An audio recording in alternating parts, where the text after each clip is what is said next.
Timely, trendy, need-to-know news and shareable stories that we can all relate to. NECN, New England's connection.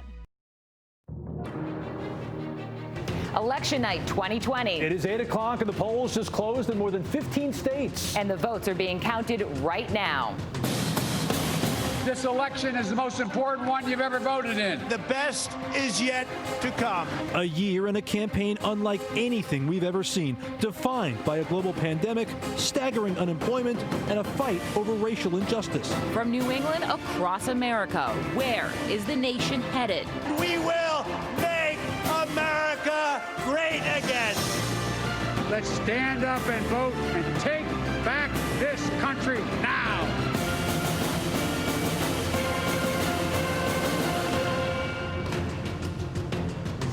The time now is 8 o'clock on your election day evening, and that means the polls now in every New England state, Massachusetts, New Hampshire, Maine, Connecticut, and Rhode Island. They all join Vermont and are officially closing as of 8 o'clock. If you were in line, which we haven't seen a whole lot of lines today, you could still get your vote in, but it looks like they'll be wrapping up really any second now, as long as nobody's waiting. Thank you for joining us for our Election 2020 coverage right here on NECN. It has been a long election season, kind of wrapping up today. Maybe a couple more days to all this. I'm Tim Caputo. And I'm Jackie Bruno. It could be a long night and potentially days ahead. Polls, as we just said, closing up and down the East Coast. And you can see the states right here from Maine to Florida and west to Oklahoma. This represents the hour with the largest number of electoral votes at stake and closing right now at 8 o'clock, the must-watch states of Pennsylvania, Florida, and of course here in New England, also New Hampshire. We're covering it all for you. Yeah, we have live team coverage all across the region. Check it out. Reporters everywhere in New England. A couple keeping track of the number tallies on the big board. We're talking Brian Shackman there. So we want to go to Brian because we're already starting to see some of those results come in. Brian, I know it's early, but they are kind of interesting early on. What are you looking at, Brian? Yeah. We have results called for Trump in Kentucky and Indiana for a total of 19. Again, we work in conjunction with NBC News, and for Joe Biden, Vermont, Delaware, Massachusetts, a total of 17 electoral votes. But when you look at the battleground map, you see when you take a look at Kentucky and Indiana were not battleground states. Vermont, Delaware, Massachusetts, not battleground states. So that's pretty much true to form.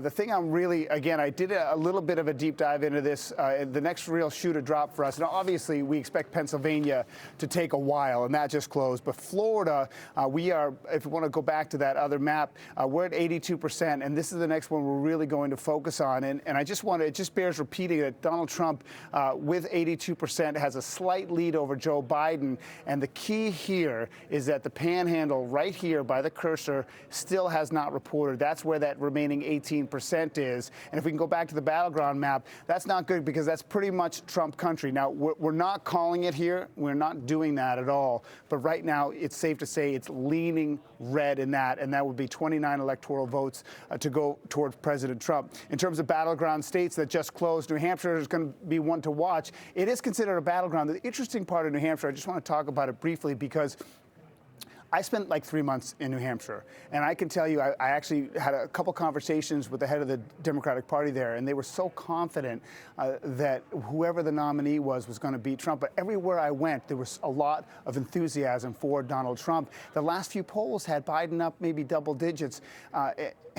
It's a tough one to buy in terms of polling, so I'm very focused on New Hampshire. The southern part of the state, and many people think is really like a suburb of Boston, might lean a lot of blue, but you go to the rural parts of New England, and it is strong Trump country. I also spent several weeks in Maine over the summer once the quarantine was lifted, and there are Trump signs everywhere. So again, the polls, you have to read them with a grain of salt, but New Hampshire, we could learn. Again, it's only a couple of electoral votes, but as a battleground, it could be a good sort of indicator of how Donald Trump is doing in rural communities, and the same thing with that Florida panhandle vote. So again, we're keeping a close eye on Florida. I feel like that is the next really important thing we're going to learn a lot about. We'll take a little bit of time for Pennsylvania and, of course, Ohio, which closed in our final hour. So Florida is my focus at the moment, guys.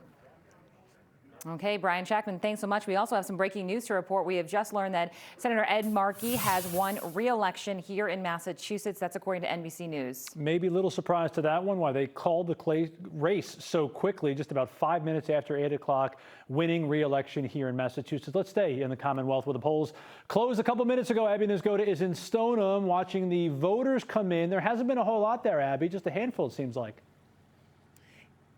Yeah, not really, Tim, Jackie. There really was no big last-minute rush here at Stoneham's only polling location. That's Town Hall right behind me. There was a long line this morning, only a trickle of voters this evening, but it's really been hard to gauge enthusiasm this election because so many people, half of registered voters in this town, either voted early or by mail. I did just go in and check with the town clerk here. She says 4,231 people cast their ballots in person. That was about 7:30 as of 7:30. But you have to add that to the more than 10,000 people who either voted early or sent in mail-in ballots. So if you add that all together, they are expecting to be close to 90% voter turnout here in Stoneham. Compare that to 2016, and they had just about 80%. So it still could be a record turnout. They're very excited about that. There was a police officer stationed inside this polling location all day long, but he tells me the only real problem was a couple people apparently weren't very happy to have to cover up their political masks while they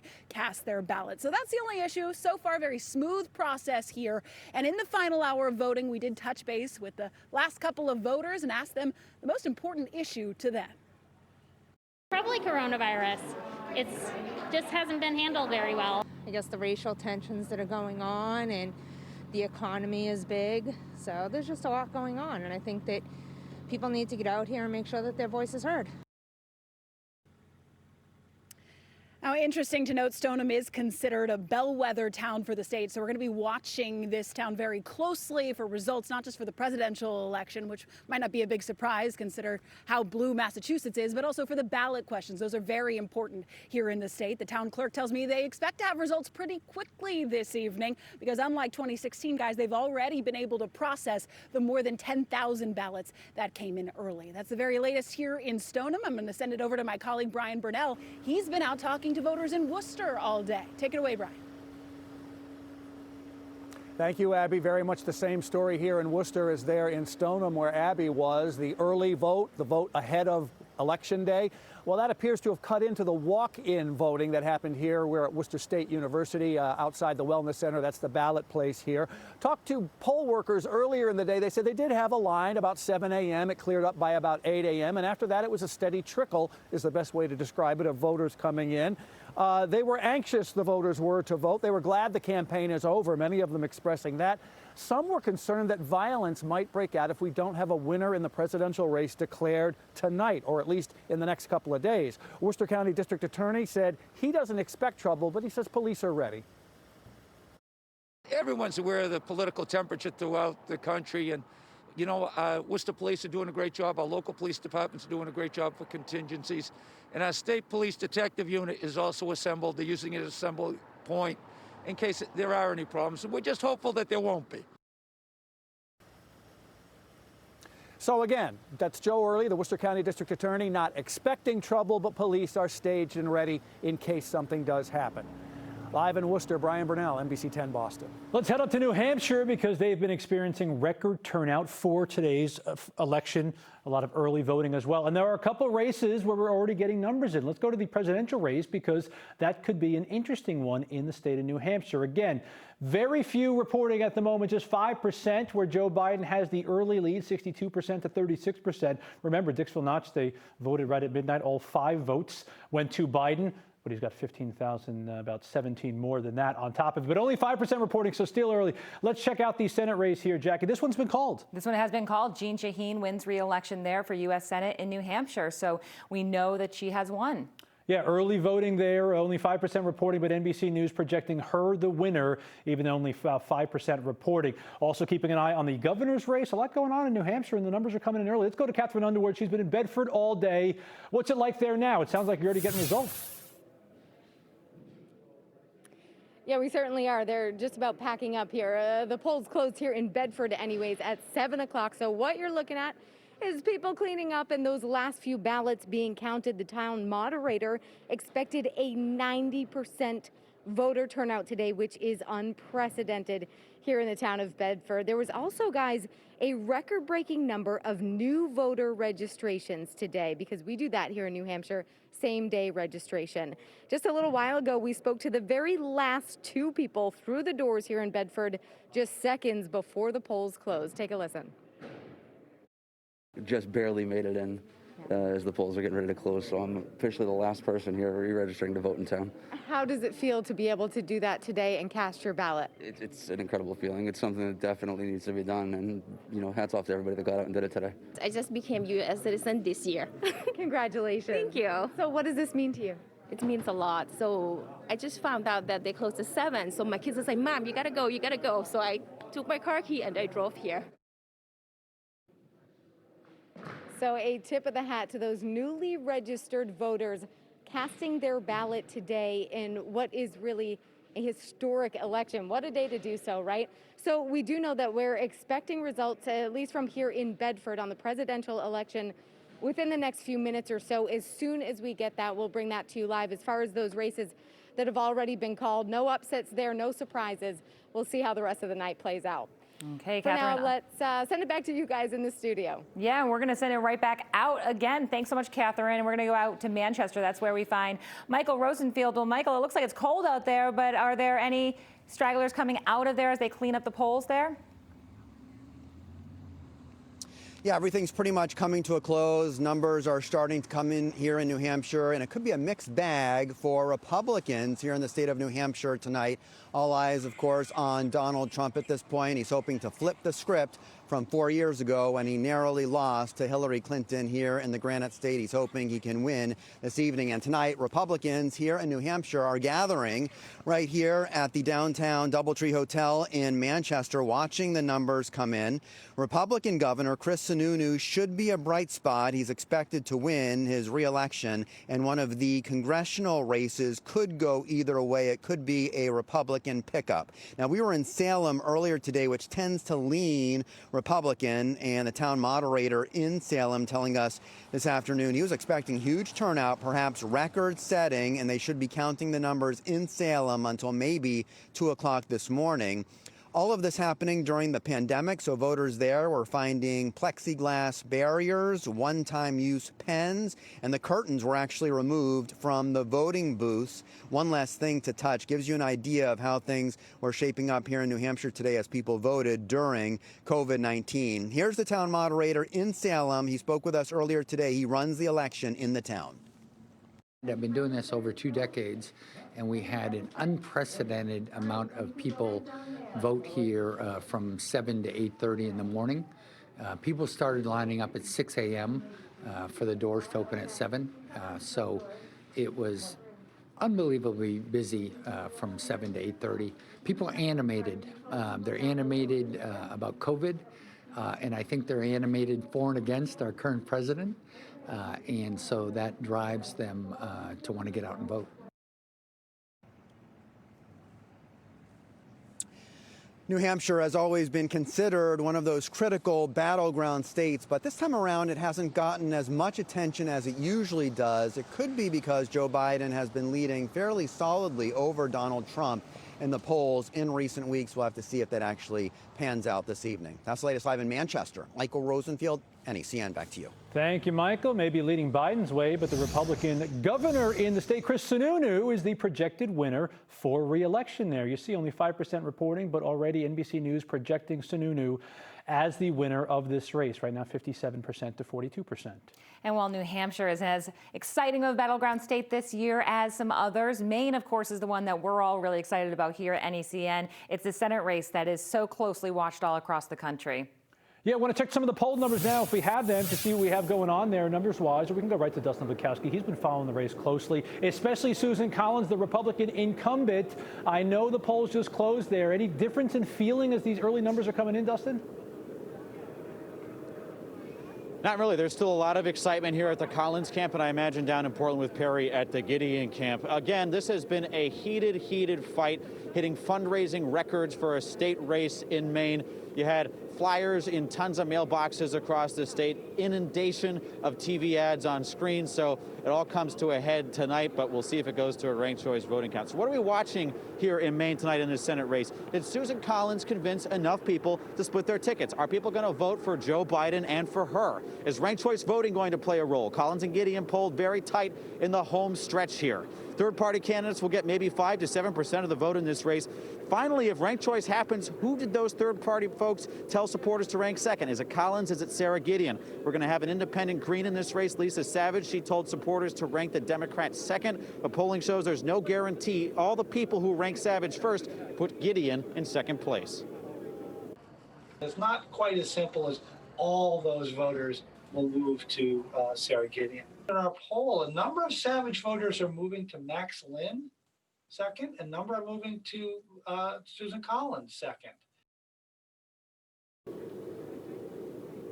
And we are expecting to hear from the senator in a little bit. She's expected to take the stage here to thank some supporters, not really say much more than that. It could be the only time we hear from her tonight.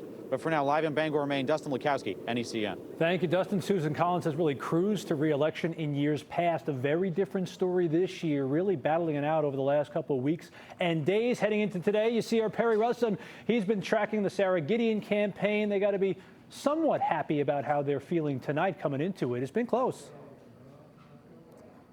Yeah, Tim, the phrase I've been using is muted optimism. That's how the camp is feeling right now, but it's really impossible to talk about Sarah Gideon without talking about Susan Collins, because this race is close because of Susan Collins. It was her yes vote on Brett Kavanaugh that really launched the attack against herself. The Democrats saw a weakness, and they decided to make the House Speaker a household name, raising tens of millions of dollars in support. This is Collins' race to lose. She's the one that's been a senator for 25 years. She's the one that won every county 6 years ago, getting more than 68% of the vote. But again, she is the one that voted yes on Brett Kavanaugh, and the voters have not forgotten that.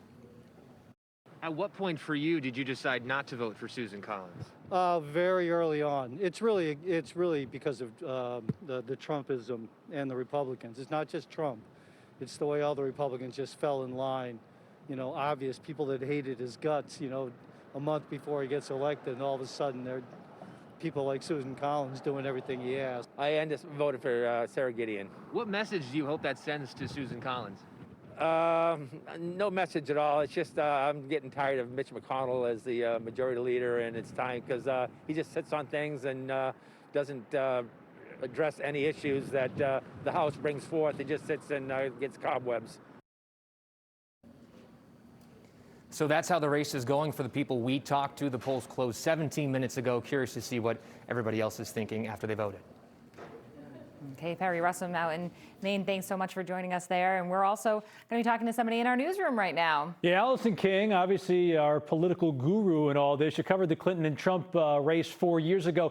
That surprised, I think, a lot of people, especially the way the polling went. How's the mood different this year? The numbers are kind of same going the final weekend, but I feel like the mood's a little different. Yeah, Tim, it is such an interesting contrast. 4 years ago, at the Hillary Clinton headquarters in New York City, it was just this very upbeat feeling. All those people in the Javits Center under that glass ceiling were just convinced it was going to be a big historic celebration. Of course, we all know how that turned out, and I think a lot of Democrats still feeling some of that PTSD, not just from losing that night, but from the 4 years of Trump leadership, which of course they don't agree with, which explains why many Democrats are kind of refusing to look at Biden's 10-point national lead going into tonight. And, you know, really those numbers are pretty significantly higher than what Hillary Clinton looked at 4 years ago. You'd think they would feel buoyed by that.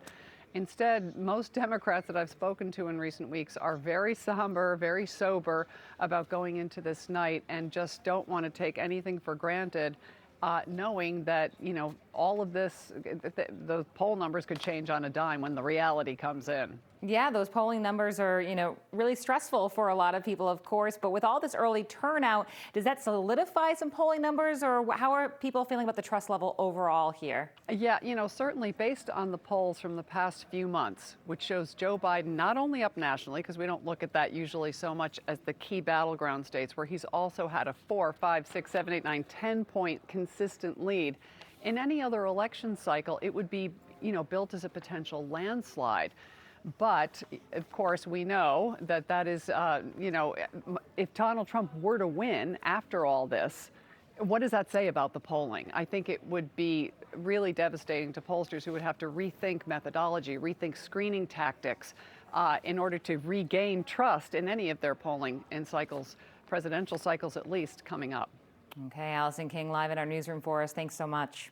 Yeah, it's been an interesting night. It's just past 8 o'clock now. A lot of the early states that have been called are the kind of obvious ones, New Jersey and Maryland to Biden. You got Kentucky and Tennessee and Indiana already to Trump. None of the battleground states at the moment. So those numbers are trickling in, but kind of the way we expected them to go. We're keeping track on all the states all across the country as the polls close east to west here in the U.S. Yes, we are. So stay with us to see who will occupy the White House in the future. It's a question that we may get an answer to tonight. May take a few more days, but we are watching it all for you, along with control of the Senate, local races, ballot questions still to talk about. So much to talk about here on NECN. So stay with us throughout the evening.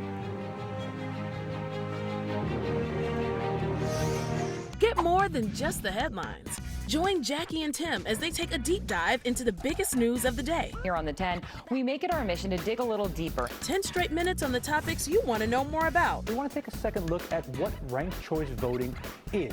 Answering all your questions, even the ones you didn't know you had. Man's best friend, maybe man's best tool in the fight against COVID-19. Get more out of your news with the 10. Weeknights at 10, only on NECN, New England's Connection. Oh my gosh. Wow. Who am I? Under eye bags and wrinkles are so frustrating. I came across Plexiderm and I was so excited. We have a model. All he's doing is taking a small amount. It's so powerful. That's all it takes. Tightens the skin and smooths it out. Gently rub it underneath your eyes, on your fine lines and wrinkles, and it visibly disappears in as little as 10 minutes. You know, I felt something happening, but I had no idea. Like, I have so many dark circles, I have the puffiness, I have the lines. Like, it's amazing. I love it. Holy words I can't say on camera. This is absolutely unbelievable. I mean, I could feel it just lifting my skin. It was amazing. It feels good, feels great, looks even better. This Thanksgiving is the best time to get Plexiderm for only $14.95 and see it work for yourself after your first application. Your solution is at plexidermtrial.com or call the number on your screen. Wubble Rumblers, Full Nelson, ready. Air Ninja, ready. It's battle time with Wubble Rumblers. Punchable, kickable, whackable, smackable, oversized fun. Just blow them up and battle. Made from squishy, squashy, super wubble-lastic material. You can pop them, shove them, kick them, and just go wubble crazy on them. Practice power moves with your furious fist. Or use the karate chop for crazy combos. Sneak attack, body slam Full Nelson, and he'll come back for more. Have a Wubble Rumbler Royale with the whole fam. Just don't try and scare Graham. Play Wubble Rumblers Tag. Or have a title fight the next sleepover night. Wubble Rumblers. You can choose from Full Nelson, Air Ninja, Furious Fist, or Karate Chop with exclusive TV-only sticker sheet for $14.99 plus $4.99 processing and handling. Must be 18 or older to order, each sold separately. Welcome back to our Decision 2020 coverage, 8:23 on this election night, and check it out in Connecticut. Only 4% reporting. Polls closed there just a short time ago, but you see Joe Biden with a hefty lead at the moment, 59% to 40%. That is a state expected to go to Biden, but again, still only 4% reporting early in the night. We'll be updating that all evening long. Okay, and here's New Hampshire, still only 5% reporting. Joe Biden up with 62% of the vote. Donald Trump has 36, but again, only 5% reporting, so much too early to call that race just yet. And but we are already calling the race for president in Vermont. Tim, you want to do the honors? Yeah, that one's been decided. We mentioned a little while ago when pretty early those 3 electoral votes goes to Joe Biden, the projected winner of the state of Vermont. No, kind of a no-brainer there. That one was kind of obvious there. New Hampshire, interesting, though, because Biden surrogates were pretty confident in that state. That's why you didn't see Kamala Harris or Joe Biden really campaign there in the last couple weeks. So if that holds, with only 5% reporting, potentially could win both Vermont and New Hampshire. Again, early we're waiting and seeing. We're not going to call anything too early here tonight on election night. And of course, things are tight. So far, no major calls on the race for the White House when it comes to swing states. They remain still pretty much undecided here tonight. Yeah, Florida, North Carolina, Ohio, the polls are closed in those states, and those are the ones we're keeping an eye on. You can include Pennsylvania, Georgia, Arizona, New Hampshire in there, still voting out west. But we are keeping an eye on those states because it's important to note, Brian, here that like a lot of times, 50 states, but it comes down to like half a dozen every presidential election. It really does, Tim, and it's a great point because I just want to quickly, we went to the blank board now and start to build it up, and what we see is just things sort of chalk, as they say in March Madness. It's going true to form. Oklahoma, Tennessee, Kentucky, Indiana, West Virginia goes to President Trump for 42 electoral votes, and then you have D.C., Delaware, Maryland, New Jersey, Connecticut, Massachusetts, and Vermont to Joe Biden for 51. The next thing we're watching is Florida. Now, NBC News has not called Florida. We're getting a lot of indications, as I talked about in the last hour, that it seems to be leaning red, but it has not come through yet. I want to cut this short, though. I want to go back to you guys because you have some news from Maine. Yes, we want to get right out to Susan Collins. She's speaking right now, Senator Susan Collins from Maine, addressing the people at her location there in Bangor. We'll get right out to her. Thank you so much. I'm just delighted to be here tonight with all of you. Together, we are Team Collins.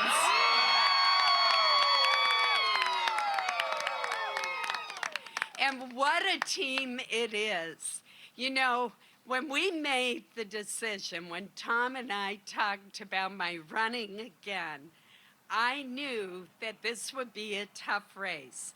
And my opponent certainly has thrown everything at me but the kitchen sink. In fact, I think that's coming next. Stay tuned. The other side thought that they could come to Maine and just run negative ads, dump loads and loads, millions and millions of dollars of money, and just buy this Senate seat. But is that the Maine way? No, it certainly is not. And we've never backed down. We've never given up, because that is what we Mainers do. We work hard. We show up for work every day. And we get the job done, no matter how hard it may be. Throughout all of this extraordinary campaign, I have been strengthened every day by the support and hard work of each and every one of you. I am so grateful to you. All of you have played such a critical role in my campaign. Well, I wish that I could thank each of you by name. That would take all night. On the other hand, we may be here all night. But I am so grateful to all of you, and please know that my gratitude extends to each and every one of you who is here tonight in our COVID-compliant party, and all of you who are watching from home. I'm so grateful. First, let me thank my husband, Tom Davron.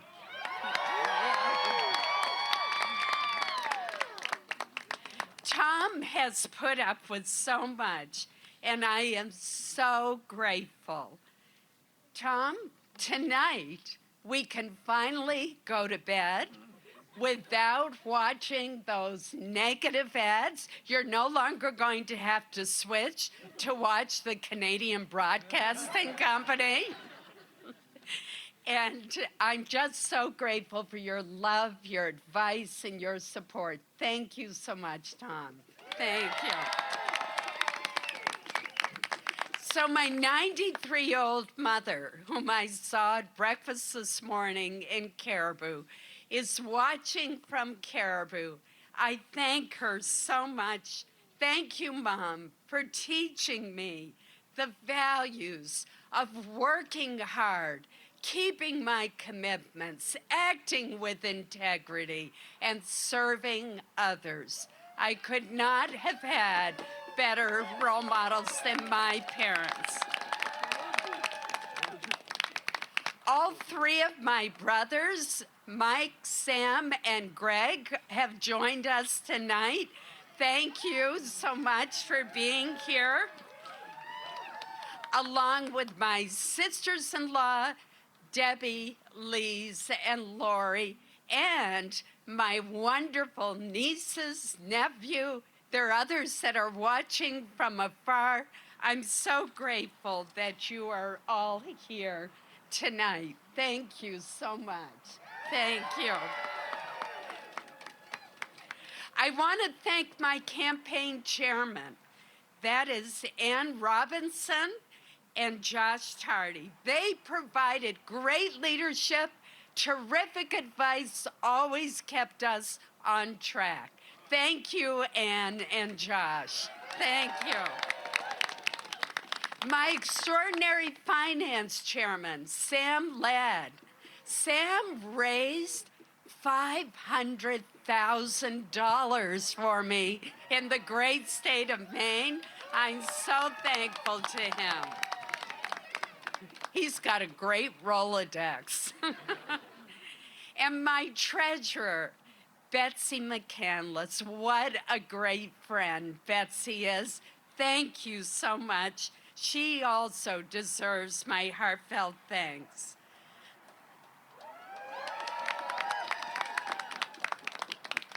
I want especially to thank Steve Abbott, my longtime chief of staff, my campaign manager, and most of all, my dear friend. Thank you, Steve.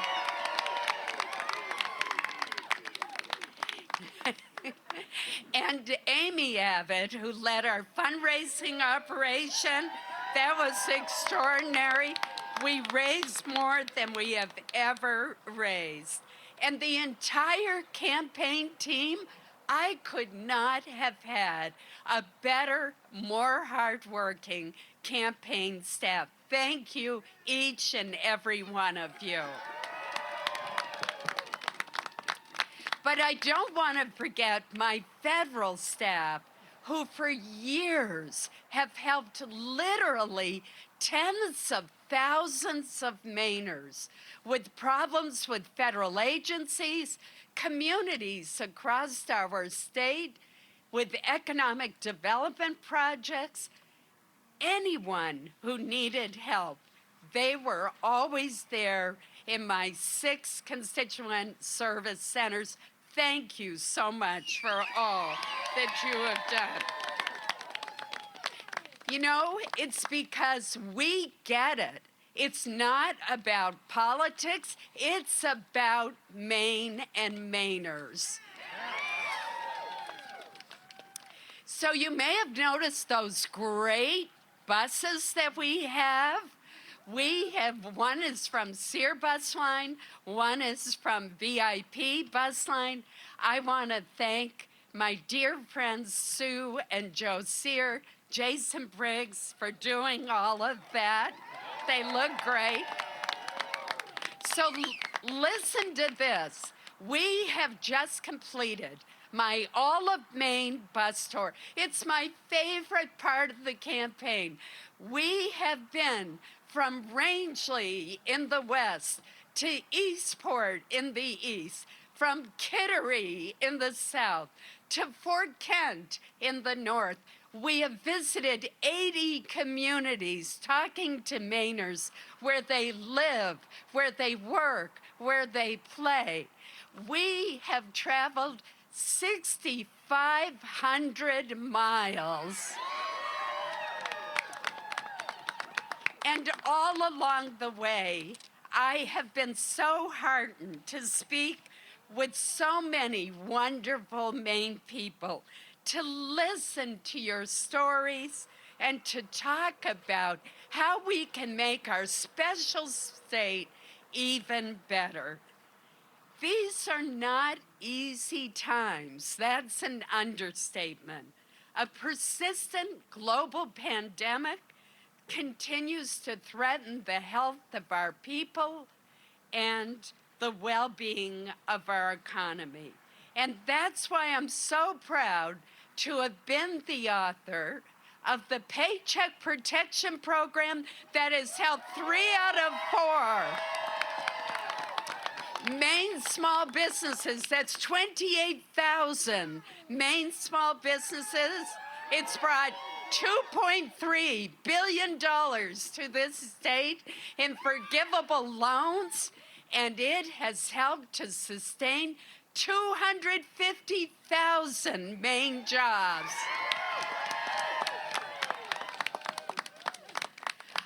I want you, the people of Maine, to know that I've always put you first. You, and you alone, are my priority, and I have been honored to serve you each and every day.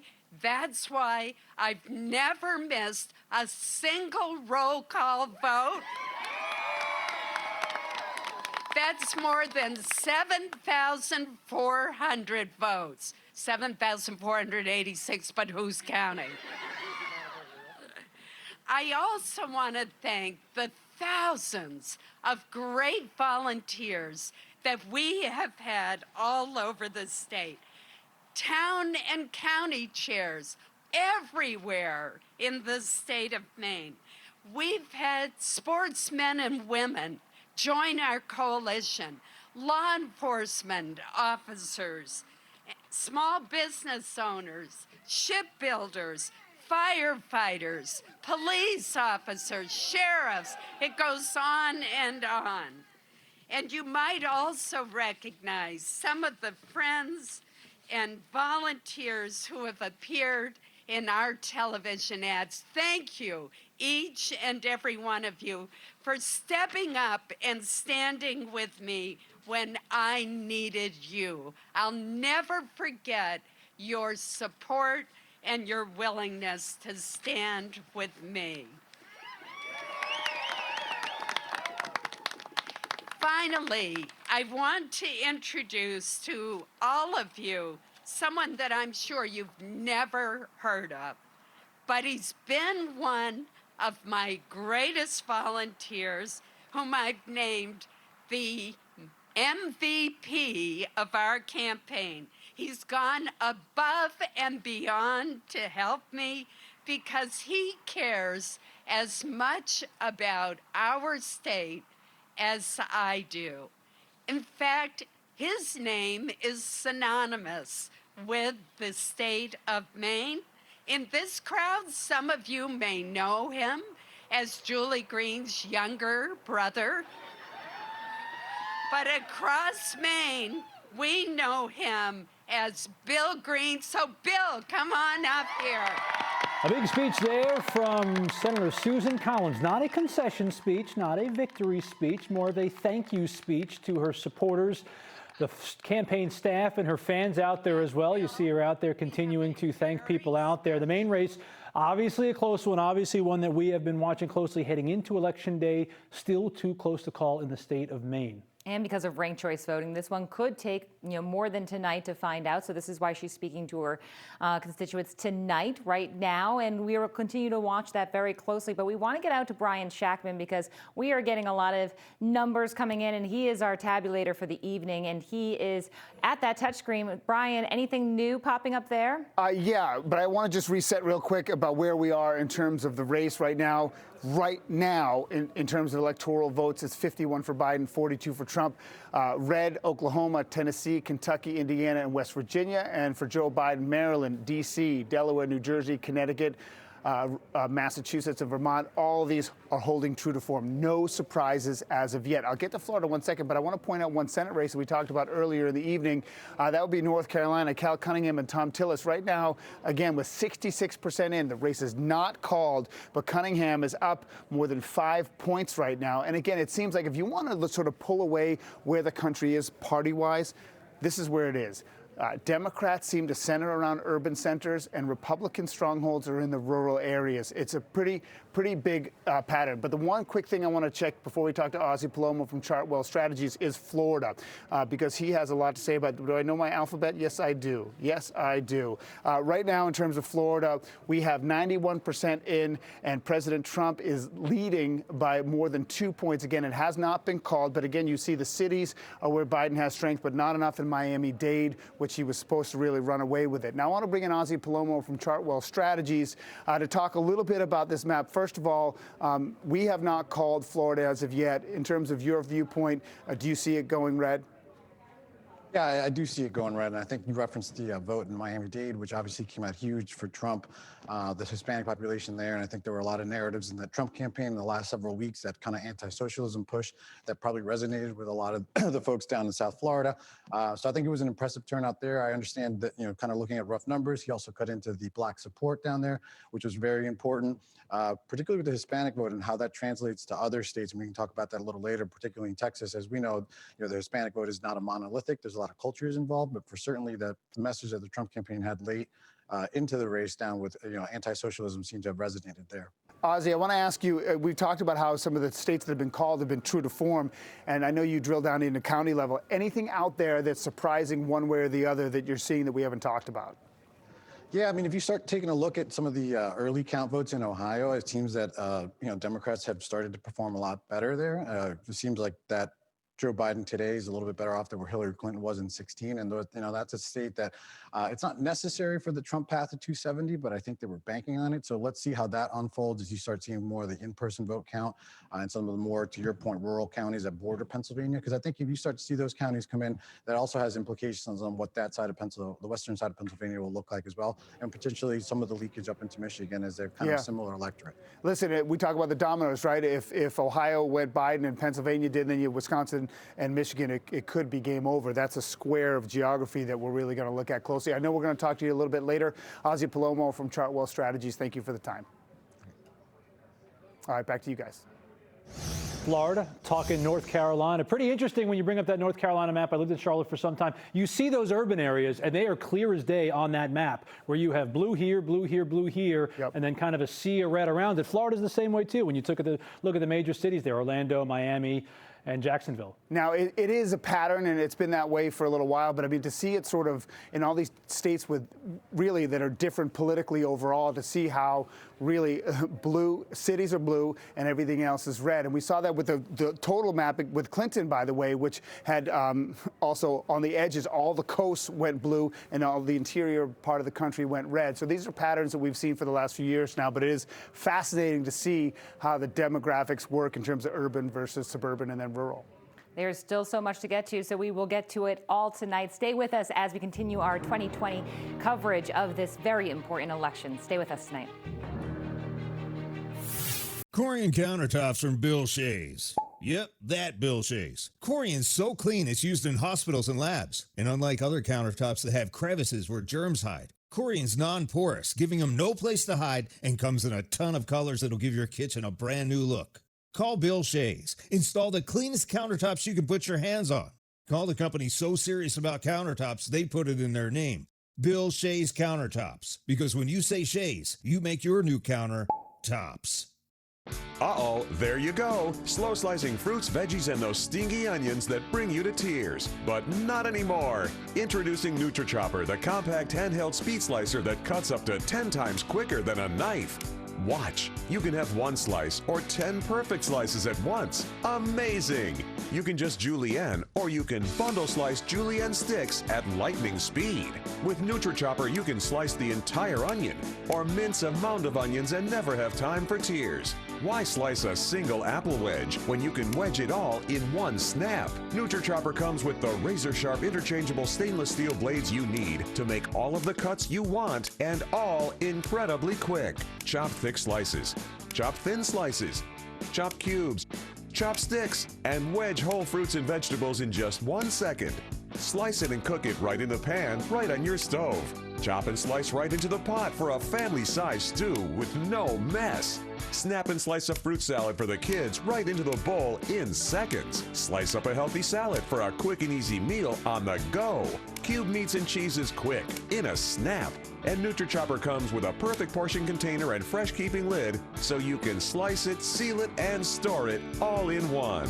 To clean, simply rinse or rack it in the dishwasher. Then lock it to store it safely in a drawer. And now the NutriChopper with the thin slice, thick slice, wedge, and cube blades, and the slice and store container and lid, a value of over $40, is yours for just $19.95 with free shipping. But wait, order now and we'll send you a second set. Just pay a separate fee. And the shipping is free. You get 2 complete NutriChopper sets, all for one low value price with free shipping. Here's how to order.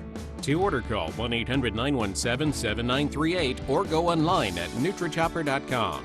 That's 1-800-917-7938 or go to NutriChopper.com. Order now.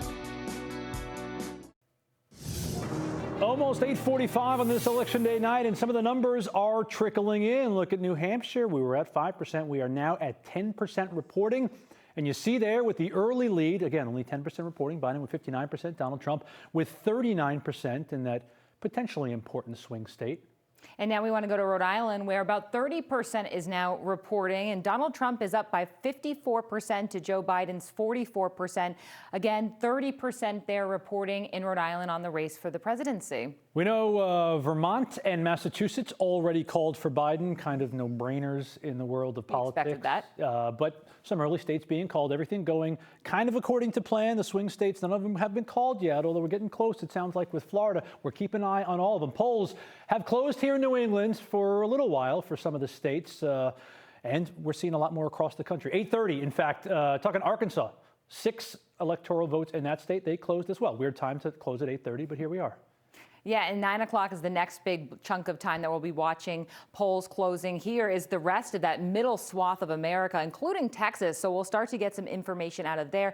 And based on how they're tabulating there, we could get some early results from Texas. They were apparently supposed to be counting pretty quickly there. Texas could be interesting. Arizona is considered a swing state. And then you got all those states next to the Great Lakes there, which obviously played a big role in the 2016 election, which could once again play a big role here. Speaking of no-brainers, pretty early race for Ed Markey, Senator Ed Markey running for re-election. I think it was like 8:04, 8:01. Yeah. NBC News calls that race. Yeah, with only 5% reporting. They were quite confident that he was going to win that race. But the bigger story really was on the primary when he beat Joe Kennedy III to score that nomination. That was the big news at that point. So let's go to Malcolm Johnson, who's been following the Markey campaign. Pretty easy win for Markey tonight. Incredibly easy win tonight, Tim. And Jackie talked about the big news being Markey being able to beat Joe Kennedy III back in September. That was by 11 percentage points. Tonight, we talk about how quickly these results were able to trickle in. By 8:04, 8:05-ish, NBC News was already calling the race. You know, these polls like this one behind me here, the Senior Center on Washington Street in Malden, they closed at 8 o'clock. So we're talking only 45 minutes before they were able to call the race. By 8:12, it was the Associated Press that was calling the race. I've reached out to Markey's campaign. They've yet to get back to me since those results have come in. But I was talking to them at 7:55, and at that time, there was a palpable level of humility that I think was being shown by John Walsh, the campaign manager, saying, hey, look, we're not going to call this thing too early. We're going to wait for the results to come in. They were all sitting in an office within Boston due to the pandemic. There is no campaign headquarters, no events of sorts that are taking place. Everything is going to be done virtually. But they said, we want to show respect to the voters out there and not come out and speak prematurely. At this point, we're still waiting for him to make some remarks. Well, it didn't take too long for those results to come in. They said they've given a lot of thought to what the voters have said over the last 15 months that they have been able to meet, some of the hopes that they have for Markey to get accomplished as he is now entering his second full term in Senate. We're live tonight reporting in Malden. I'm Malcolm Johnson. We'll send it back to you all in the studio. Thank you, Malcolm. Our Kat Sotnick is with the O'Connor campaign. We called him an underdog, but boy, this was a quick exit for his election run tonight, Kat. Well, certainly not the outcome that political newcomer Kevin O'Connor wanted here tonight. Right now, we are at Amrines in South Boston, and if you see here behind me, he has his supporters gathered. O'Connor is somewhere here in this bar/restaurant, and he hit the campaign trail very hard today. especially throughout the afternoon. Obviously, it just was not enough. Now, O'Connor is a lawyer and a businessman from Dover, Massachusetts. Tonight, his wife and his 4 boys are here along with his mother and his father. His dad beat COVID, we're told, so extra special to have him here tonight for support. This was a tough loss for him. We're still waiting to hear from O'Connor on this U.S. Senate loss to incumbent Ed Markey. And around 9 p.m., we're told he will address his supporters over Zoom. So still waiting to hear some reaction here tonight from Kevin O'Connor. We're live in South Boston. I'm Catherine Sotnick, NECN. Got the gig where they called the race early, and it might be an early night for her, but it sounds bustling at the moment. Kat, grab me a cold one if you're headed back to the station here. It's going to be a long night for us, too. Yeah, it's definitely going to be a long night for us, and we are going to follow it the whole way. And we also are waiting to hear from Senator Ed Markey. He's expected to speak at some point in the 9 o'clock hour, so we will continue to follow that as well. So stay with us as we continue to cover Decision 2020.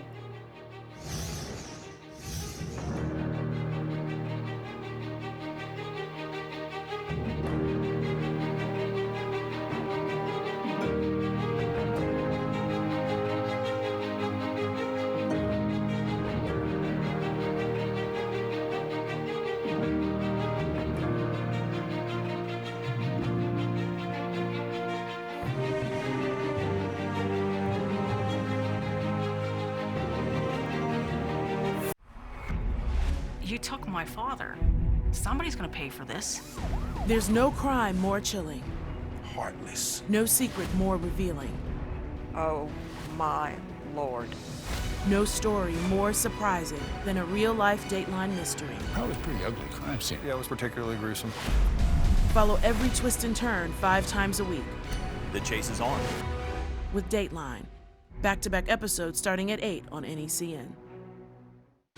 Today's new normal. Face coverings are essential, even required in certain environments. Now, there's Copperfit Guardwell Face Protector, our most advanced and durable copper-infused fabric woven into a full face protector. With a sure-fit, non-slip design for all-day comfort to help give you peace of mind in today's uncertain world. An easy-to-breathe, thermal-regulated fabric with smart technology to keep you comfortable and cool. And a lightweight fabric with UPF 30 face protection against harsh elements. And unlike disposable coverings, you can wash Guardwell Face Protector with soap to give you the clean face protection you need. Designed with smart technology fabric, reinforced stitching, and stay-dry wicking absorption, Copperfit Guardwell is built to last, and it's copper infused into our soft stretch fabric to kill unwanted odor-causing bacteria.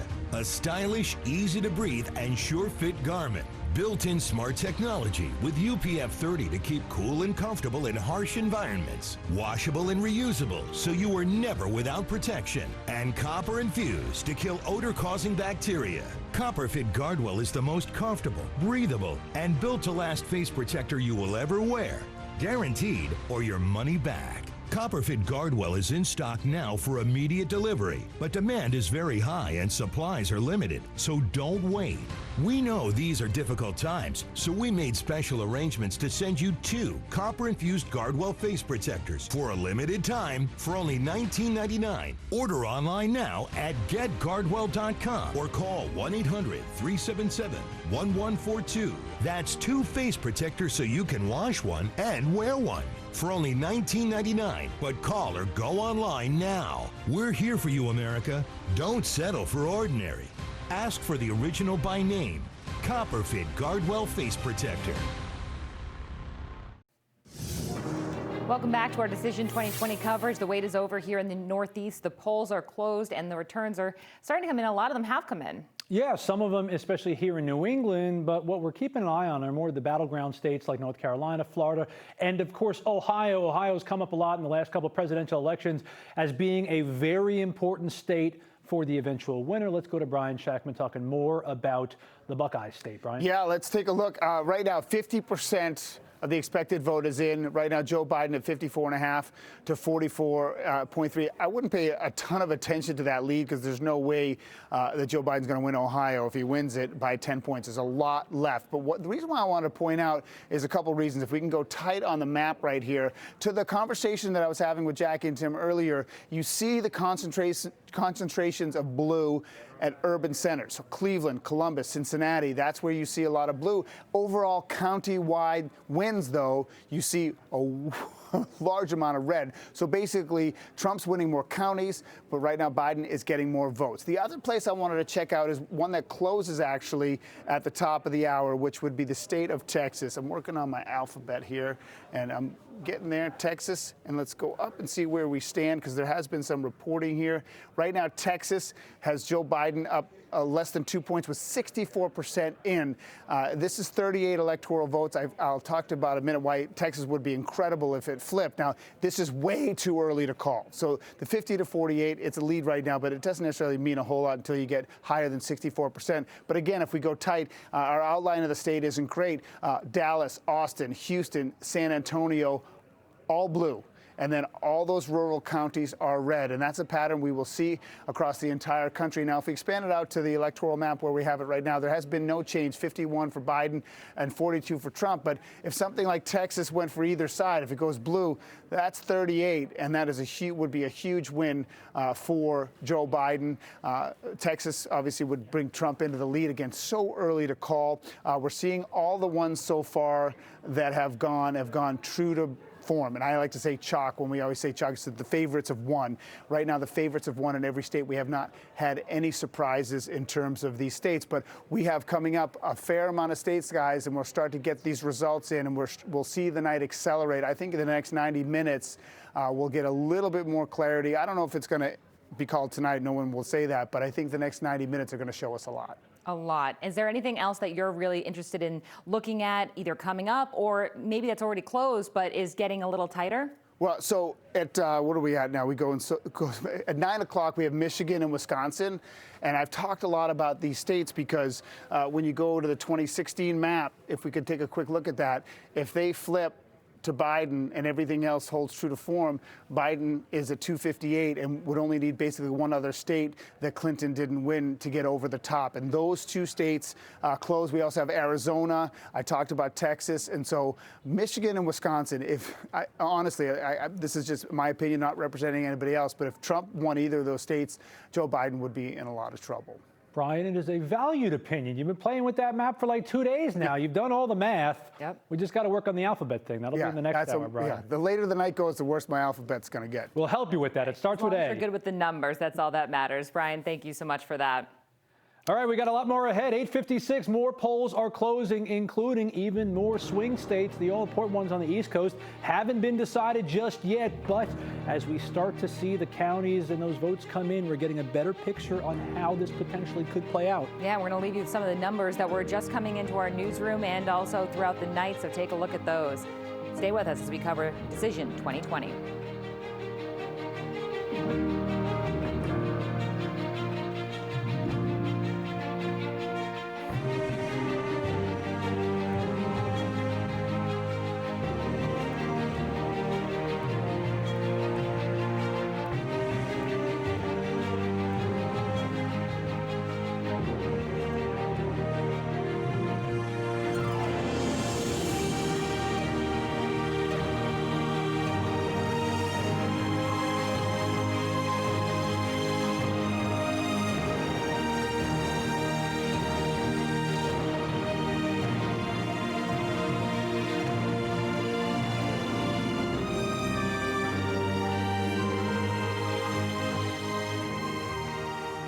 For all your election night coverage, count on NECN, New England's connection.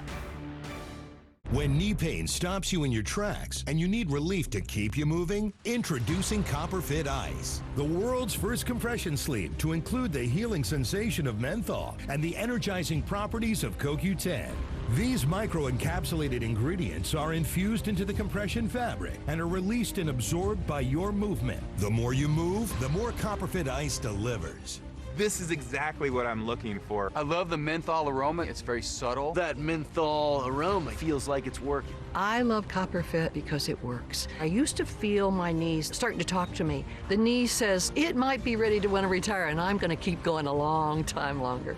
our most advanced copper-infused compression sleeve yet, in a breathable circular knit with more support for all-day comfort and fast recovery and relief of sore muscles and achy joints. I don't work without it. I rely on it. I'm wearing Copper Fit knee sleeves because it works for me, and I need that. The cooling sensation of menthol and the energizing properties of CoQ10, activated by motion to keep you in motion. The more I move, it feels better and better. I haven't experienced anything like this. When you put it on, wow, the compression. It's great to find something that actually works. I haven't felt this good in years. You can't ask for anything better than that. The all-new Copper Fit Ice, the most comfortable, seamless compression sleeve you will ever wear. Guaranteed, or your money back. Get your Copper Fit Ice knee sleeve online now at copperfitice.com or call 1-800-774-1055. Order right now and your shipping is free.